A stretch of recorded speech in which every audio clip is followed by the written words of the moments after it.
The Lions fan base has been on an emotional roller coaster over the past few months.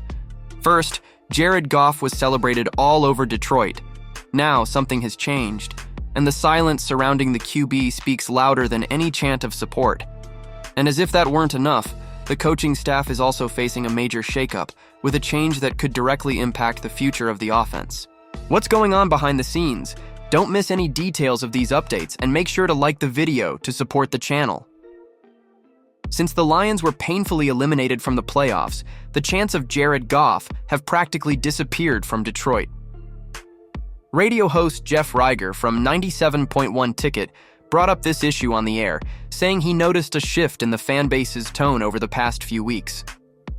"I keep hearing this from fans, not all of them, but a reasonable number. And you know what's changed in the last few months? The confidence in Jared Goff isn't the same anymore," Riger said. "The truth is, the last impression left was far from good. In the game against the Commanders, Goff had one of his worst performances of the season, throwing multiple interceptions, including a pick six that gave the opponent momentum.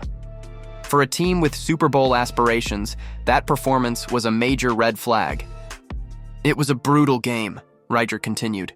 "Just the other day, we got a call on the radio from a guy saying, 'Goff can't win 3 or 4 straight games to take a team to the Super Bowl.' And I started thinking, man, not long ago, fans were chanting his name everywhere. At the grocery store, a volleyball game, the pharmacy, the bus stop. Now, no one's saying anything. Will those chants come back when preseason starts? I really don't know." The big criticism of the 30-year-old quarterback has always been this: does he have what it takes to win the big game? Does his lack of mobility limit the Lions' offense? The loss to the 49ers in the NFC Championship wasn't blamed on him, but the disaster against Washington reignited those doubts. "Look, I get it," Riger said. "He played badly. He wasn't the only one, but he was bad. And now, at 30, with a new offensive coordinator and this growing sense that maybe he was just a bridge QB all along, maybe Detroit never truly believed he was the guy.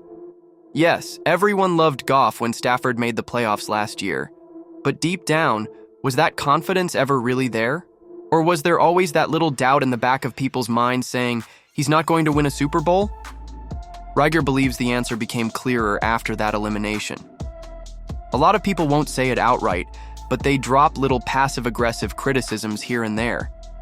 And that's how you can tell. The love for Jared Goff just isn't the same in Detroit. So, Lions fans, do you still believe in Goff as the centerpiece of this team? Drop your thoughts in the comments. But hold on tight, because now we're diving into a change that could shake up the entire Detroit offense. The Lions are coming off 2 spectacular seasons, dominating the NFC North and showcasing one of the most explosive offenses in the league. But now, with offensive coordinator Ben Johnson leaving for the Bears, the big question is, can Detroit keep this machine running with John Morton in charge? Morton isn't exactly a big-name hire, but he did get a taste of this offense in 2022 when he worked as a senior offensive assistant for the Lions. He knows Jared Goff has spent time in the QB room and understands what the number 16 likes and what he prefers to avoid. That familiarity could be a key advantage during the transition. "It's really important because everything starts with the quarterback," Morton said via Kevin Patra of NFL.com. "I've spent time with him. I know which plays he likes, what works well. Now with the players coming back, I'll dive even deeper into it." The plan is to continue Johnson's work without making drastic changes. Morton spent valuable years learning from Sean Payton, especially in New Orleans, where he watched Drew Brees command the offense. The idea is to shape the scheme around Goff's strengths, which could provide continuity and keep the team's rhythm intact. But there's one key detail. Morton hasn't called plays since 2017, when he was the offensive coordinator for the Jets. His only other experience as a play caller was in college football, running USC's offense between 2009 and 2010. In other words, Dan Campbell is taking a big gamble on a guy with experience but little recent play-calling track record. Last season ended in frustration for the Lions, with an unexpected playoff exit against the Commanders in the divisional round. But the team believes that with fewer injuries and some smart off-season moves, they can once again dominate the NFC North and hopefully turn all this regular season success into a true Super Bowl run.